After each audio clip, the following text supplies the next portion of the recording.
દર્શક મિત્રો, આપ જોઈ રહ્યા છો ક્રાઇમ રિપોર્ટર્સ ટીવી ન્યૂઝ. હવે જોઈએ અગત્યના સમાચાર.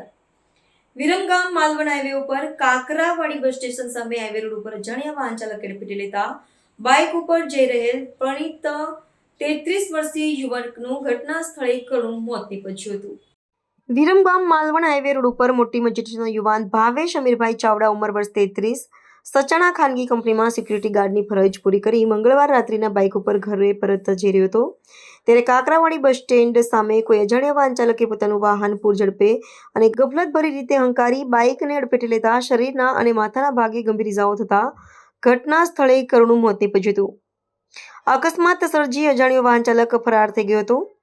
મૃતક યુવાનની લાશને પીએમ અર્થે વિરમગામ શહેરની સરકારી હોસ્પિટલ ખાતે ખસેડવામાં આવી હતી.